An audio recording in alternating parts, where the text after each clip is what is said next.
How's it going, ladies and gentlemen? I just want to get this video started that I wanted to make a series of playing games that I have not played in a while or that I have not played in so long and so many years. So I don't know what this series is going to be called or something. I started off with Modern Warfare 2 multiplayer, my experience and everything, and I done it again with Minecraft, and I wanted to do it a bit more on some different video games. But right now I'm just gonna take a look at mostly Call of Duty's multiplayer, see how it's changed, how it's different, what made the multiplayer unique and everything. And yeah, so I wanted to play Black Ops 1 just because I want to get like the old school Call of Duty type of feel like I did playing Modern Warfare 2. I'm simultaneously playing both Modern Warfare 2 and Black Ops 1 because they're really great multiplayer. So, you know, I flip-flop occasionally one at a time because, you know, I'm completely done playing Modern Warfare 2019 season 3, so you know I got all the time in the world to play some old school Call of Duty. So yeah, and plus with treyarch's next release title is definitely going to be either a Black Ops reboot or some type of Call of Duty Vietnam, like how they did for World War II and everything. So that I don't know. So let's get into it. So automatically when you go to multiplayer, it has its own unique modes, or sort of. They got theater to watch your films and your friends, so it's really nice. I think this is the first Call of Duty that introduced theater mode, and I feel like they should just integrate this more with more and more Call of Duties and everything. Here we got combat training, which is a player versus a practice dummies to either with or without your friends. Good practice and playing competitively.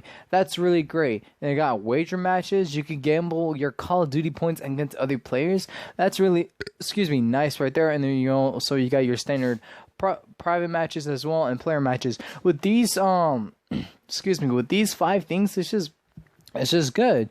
For combat training, it's great if you're a beginner, and for wager matches, if you want to, you know, test out your skills and put some Call of Duty points on the line and to win some back or to lose some, that's really great. I find this a great, like, I don't know what is this, like a 1v1 or 2v2 type of deal, but it's great how they put that there. I think there are other modes in Call of Duty that they did wager matches.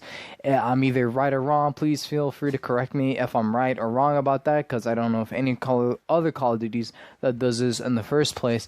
But yeah, wager match is really nice, and combat training too. I feel like when Activision, like, you know, every year we're getting Call of Duty, I feel like Activision should have, like, you know, some of the newcomers, you know, the new generation of Call of Duty players to come in and have a little bit of combat training. They did the same thing Infinity Ward did when they did Warzone. I thought that was great as well, and I feel like they should do it, you know, maybe not all Call of Duties, but at least some, to get your bare bones of the minimum of your guns, your equipment, your perks, and everything. So, you know, the newcomers can know what to do when they're facing off against real players online. That's really great that Black Ops 1, you know, integrated this, and same thing with theater. And I'm pretty sure, in my understanding, this is the first time theater mode was actually introduced. But again, you guys can feel free to correct me if I'm wrong about that. So we're already into the player. There's already new things. They got the player card for, you know, your clan tag, you got your combat, your challenges, and your file sharing. You can do all that with your personal stuff to share out to the community and everything. What I like more is how they integrated the money, the Call of Duty points that they did here, that you can earn them by just simply playing the games in general, and depending on your performance of your games, you can either earn a lot of money or less money. So, and oh man, running out of breath. Not so, but what you can do with that is really interesting. You can buy different kill streaks. You can buy contracts that can, you know, if you complete them, you'll get more money back and everything. So they got mercenary contracts, operations, and specialist contracts. And for the operations, it gives you not only money as well, they also can give you XP, which is a great little feature and cool way to grind out more for XP and also Call of Duty points, or I'm just gonna call it cash because that's what it basically is. For the classes in general, they added a little bit something different. So for Modern Warfare 2, they added in like a death perk, a death streak perk or something, like an extra little something to your perk. So, for example, I think they have like Last Man Standing on Modern Warfare 2, and then they got the Painkiller, which is the one I'm running on. But for this one, they add in third equipment to your guy in Black Ops 1. So for this, we got a camera spy, C4, tactical insertion jammer, motion sensor, and claymore. 3 out of the 6 of these later on becomes our tactical or our lethal items and everything. But it was good that Treyarch was integrating something new to make, you know, the whole multiplayer feel fresh and new and experienced and everything. And they got some, you know, really interesting perks. I don't remember a perk. I forgot about the perk Flatjack, where I, you know, don't barely see those around the time. But they got Warlord as well. I think Modern Warfare has something like this where you're gonna have 2 attachments to your primary weapons. Scout, I have not seen this perk. Like this, I think this is like my first time actually knowing a perk called Scout to hold your breath longer when you have a scope. So that was pretty new. And for perk 3, Hacker, I think this now later becomes like a perk of its own, but I can't remember. But it's just detect any equipment with explosive deterrence. Basically like the one perk we have in today's Call of Duty. I can't remember what's it called, but you can, you know, detect it and then do something with it at the same time. They got Second Chance, which is really the most annoying. And this one, with the tactical mask, protect yourself against noble gas. Like, I think this was integrated differently to protect yourself from any gases in general. So, yeah, enough about all the blabber and jabber and all that. The face paints, you can do that with your characters as well. So that's a neat little customization you could do to your character as well. And for the weapons, there's a lot of variety. We got 4 sniper rifles, 4 LMGs. We got some 4 shotguns. Can't understand what's the classified one, but there's 4 there. And for assault rifles, there's like maybe like 10 or so. And for SMGs, like maybe 10 or less than so. So there's more variety on that. And for pistols and for all those secondaries, got some pistols. Got like 5, 6 of them. Launchers 4. And special, there's only 2. You got a crossbow and a ballistic knife. So I like more variety of things, even though I'm not much of a sniper or LMG player. But for the rest of the fan base that loves to use LMGs and snipers, that's really great that they have more variety of things to mess with. They don't necessarily need to stick with one gun. You know, more stuff, the more better, and the better experience for them to, you know, see what's the natural flaw, good things or bad things about the gun, and what they can improve to make the gun really great, and for their playstyle as well to make it even better to, you know, do all that stuff.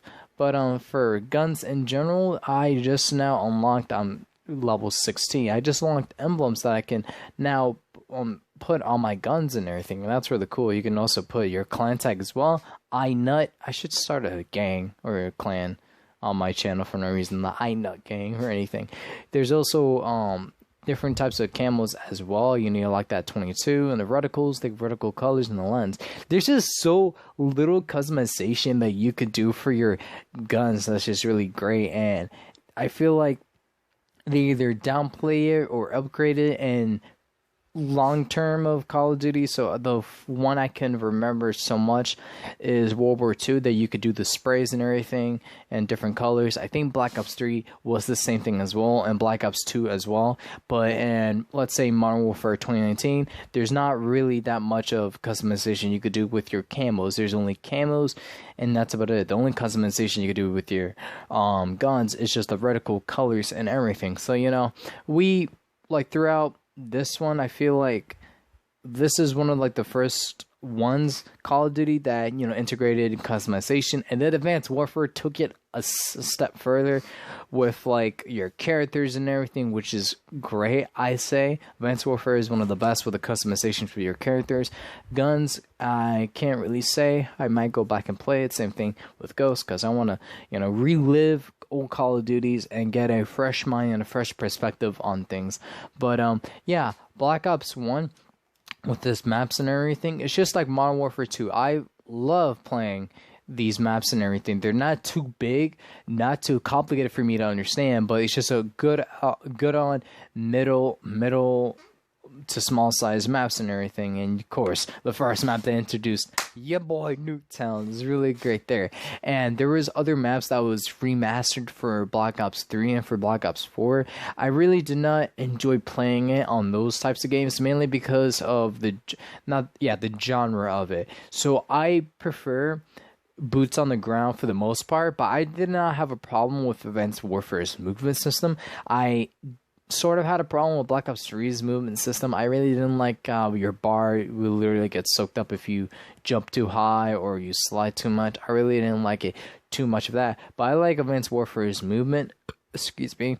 So there was nothing really wrong with that. But for Black Ops 4 and for Black Ops 3, seeing these remastered maps and playing them on there, it's not, enjoyable in my opinion. I like to prefer boots on the ground and to play the original maps of where the remasters came from and see see what's up and see why is it good, why do people play on these maps. Most of these maps that were remastered for Black Ops 4 and for 3 were really good maps and everything in Black Ops 1. So, props to Treyarch for making great maps that, later on was remastered for the Black Ops 4, for Black Ops 3's multiplayer and everything. I really enjoyed playing Black Ops 1, and I will continue on playing until, the new Call of Duty that's going to come out this year. Same thing with Modern Warfare 2. I bet money that it will get its multiplayer remaster, but for how long, we don't know. So I'm going to be continuing playing old Call of Duties till we get some new ones. So yeah, that's about it for my little take on Black Ops 1's multiplayer. I feel like it's really great, unique, one of the best ones of all time, and for its date when it debuted, I don't know how long. I'm going to put it on the screen of when this game came out. Could be maybe like 10 plus years or something. But anyways, ladies and gentlemen, let me know your guys' thoughts and opinions down below about Black Ops 1's multiplayer. How is it great? How is it good? What new things that were unique in its own way that other Call of Duties shied away from? Let me know all that down below in the comment section. If not, that's a-okay. But anyways, ladies and gentlemen, my name is Sendigos239, and I hope y'all have a wonderful morning, night, day, evening, whatever the occasion is, and I will see you all, lovely ladies and gentlemen, in the next one. Peace.